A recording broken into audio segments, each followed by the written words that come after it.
সবাইকে নমস্কার। সামনে ভোট আছে 23 তারিখে 29 তারিখে। আপনারা জানেন কি এই ভোটের কারণে প্রচুর মানুষ আতঙ্ক হয়ে পড়ে আছেন যে কাকে ভোট দিব। বিজেপি জিতার জন্যে এসআইয়ের যে কাজগুলি চালু করেছে যাতে মানুষ ভোট না দিতে পারে, মানুষকে এই দেশ থেকে ছেড়ে দেওয়ার ব্যবস্থা করছেন, তাড়িয়ে দেওয়ার ব্যবস্থা করছেন। কত রকম বহুত চেষ্টা করে বেড়াচ্ছেন যাতে এই ভোটটা কমে যায় এবং বিজেপি জিতে যায়। তো যারা বিজেপি দলে আছেন, আমি বলবো না যে বিজেপি করবেন না, বিজেপি করুন। বিজেপি টাকা দিচ্ছে, বিজেপির টাকাটা নিন, কিন্তু অনুরোধ আপনার কাছে, অনুরোধ বিজেপিকে ভোট দিবেন না। ভোটের টাইমে বিজেপি আপনার পাশে থাকবে না, তৃণমূল আপনার পাশে থাকবে না, কিন্তু থাকবে আপনার ওই সামনে মেশিনটা।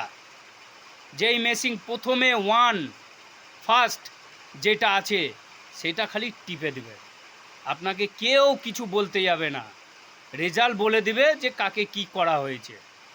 তার জন্যে আপনাদের কাছে আমার অনুরোধ, আপনারা হয়তো কেউ ভালো বলছেন, কেউ খারাপ বলছে, তৃণমূলকে অনেক রকম অনেক কথা চলছে, আমি মানছি খারাপ, ঠিক আছে। আপনাদের কাছে আমি বলছি এই তৃণমূল খারাপ, ঠিক আছে, কিন্তু এই তৃণমূল কি না করিনি আপনি বলুন। একটা মহিলা, উনি মা, একটা মহিলা উনি মা, মাকে তো ফেলে দেওয়া যায় না, মাকে সরিয়ে দেওয়া যায় না, মাকে তো বুকে আগলি রাখা যায়। এই বাংলা মাটি হচ্ছে আমাদের মা, সেই মাকে আপনি হারিয়ে দিবেন, বাংলার মাকে হারিয়ে দিবেন, বাংলার মাটিকে সরিয়ে দিবেন? না, করবেন না, ভুল করবেন। কেন এই মা যা করেছে কোনো পার্টি করবে না, বাংলায় কেউ করতে এমনি আসবে না। এই মা অনেক কিছু করেছে, বলুন না কি করিনি, বলুন। আপনারা খালি পড়ে আছেন কোথায় আরজি কলের কেসটা নিয়ে, মহিলাটা মারা গেল, কোথায় গরু পাচার হয়েছে সেইটা নিয়ে, তারপরে কার কার কয়লা চুরি করছে সেইটা নিয়ে, কার গরু পাচার করছে সেইটা নিয়ে। আরে বাবা, এসব আপনাদের ওইসব চর্চা নিয়ে কী দরকার? আপনারা কেন এসব নিয়ে চর্চা করছেন? কি লাভ আপনাদের? আপনার ঘরের গরুটা কি নিয়ে চলে গেল? আপনার ঘরের যে কয়লাটা ছিল চুলো ধরাবার জন্য সেটা নিয়ে চলে গেল?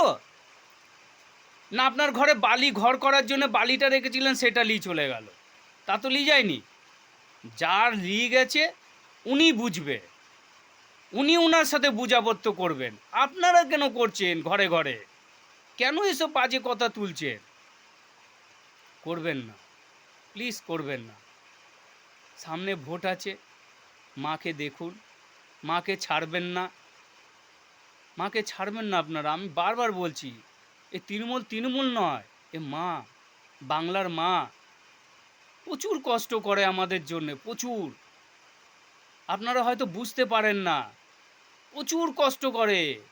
ওনার মনে এত বড় কলজা, কি বলবো, এত মনের মানুষ যে বলা যায় না।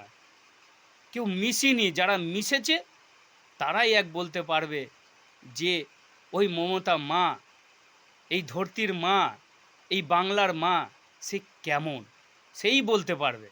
আপনারা মেশেন, আপনারা তো খালি পার্টি ওই কি বক্তব্য শুনছেন, জায়গায় জায়গায় হয়তো স্টেট বানিয়ে বক্তব্য শোনেন, ওইটুকুই, কিন্তু আসল জানেন না ওনার মনের ভেতরে কি আছে, এই বাংলায় কি করতে চাইছে উনি, আপনি জানেন না। উনি গরিবের পাশে সবসময় থাকতে চান, নাহলে আজকের এত বড় উন্নতি হতো না। কি করিনি বলুন? আজকে ছোট বাচ্চা স্কুলে গেলে খেতে পায়, বই খাতা কেনার জন্যে সেই খাতাটা পায়, জামা যে পরে সেটাও স্কুল থেকে পায়, স্কলারশিপ সেটাও পায়। কন্যাশ্রী সেটাও পায়, রূপশ্রী সেটাও পায়, কি না পায় না।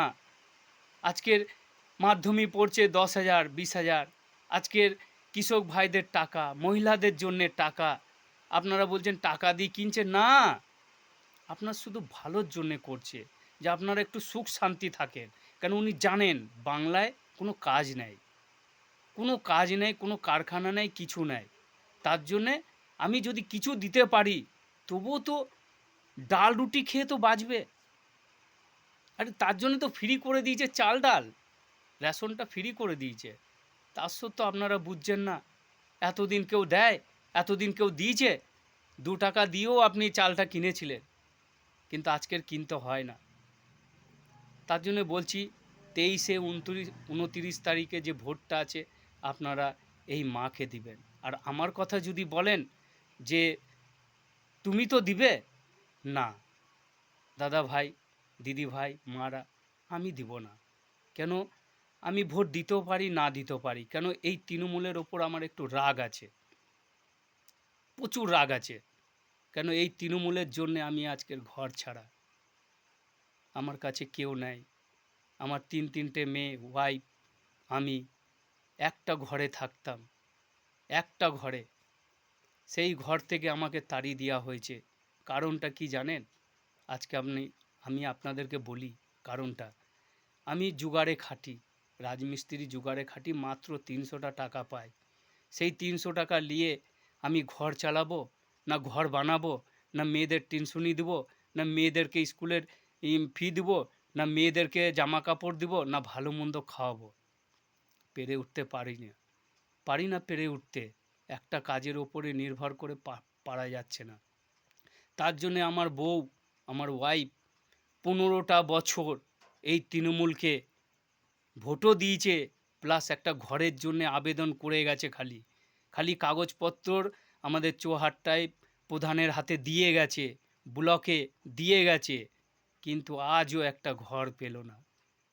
আজও একটা ঘর পেল না দাদা। আজকে যদি ওরা ঘরটা দিয়ে দিত, তো শায়দ আমারও জানটা বেঁচে যেত, হয়তো আমিও ছেলে পেলে নিয়ে সুখ শান্তি থাকতে পারতাম। কিন্তু এই তৃণমূলের জন্য আজকের আমার বউ দেখছে একটা ঘরের মধ্যে, একটা রুমের মধ্যে আমার ওই বড় বড় মেয়ে, তার মধ্যে আমরা কি করে এক জায়গায় খাওয়া দাওয়া শোয়া বসা যায় বলুন তো?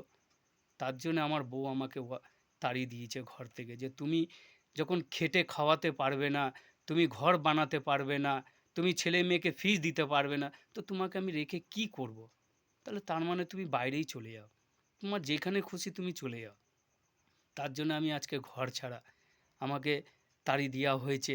আজকের আমি 7-8 মাস বাইরে পড়ে আছি, 7-8 মাস বাইরে পড়ে আছি, কিন্তু এর ঘর ওর ঘর করে বেড়াচ্ছি জানেন। আজকের হয়তো এক মামার ঘরে 15 দিন, এক মামার ঘরে হয়তো 10 দিন, হয়তো কোনো বোনের বাড়িতে 5 দিন, হয়তো অমুকের বাড়িতে, বন্ধুর বাড়িতে 10 দিন, এইভাবে আমি কাটাচ্ছি। এক মামা আছে, হয়তো সহযোগিতা করে রেখেছে, হ্যাঁ, সে শুনেছে আমার দুঃখ কষ্ট, শুনেছে সে, তবেই আমাকে আজকে সে রেখেছে। সত্যি তাকে হয়তো পায়ে হাত ধরেও মানে নমস্কার করলো, হাতে পায়ে ধরলেও মনে হয় আমার ঋণ শোধ হবে না তার মধ্যে। কিন্তু সত্যি উনি হয়তো আমাকে রেখেছেন বলে আমি আজকে টিকে আছি, নাহলে আমি আজকের হয়তো স্টেশনে পড়ে থাকতাম। কি খেতাম কি পড়তাম আমি নিজেই জানি না। তো এই তৃণমূলের জন্য আমি সব হারিয়ে দিয়েছি। তার জন্য আমি এনার ওপর প্রচুর রাগ। কিন্তু আপনারা রাগ করবেন না প্লিজ, আপনারা রাগ করবেন না, এই মাকে ছাড়বেন না, বুকে আগলিয়ে রাখুন, বুকে আগলিয়ে রাখুন। আমি আপনাদের হাতে পায়ে ধরে বলছি, যেতে দিবেন না, যেতে দিবেন না এই তৃণমূলকে, প্লিজ।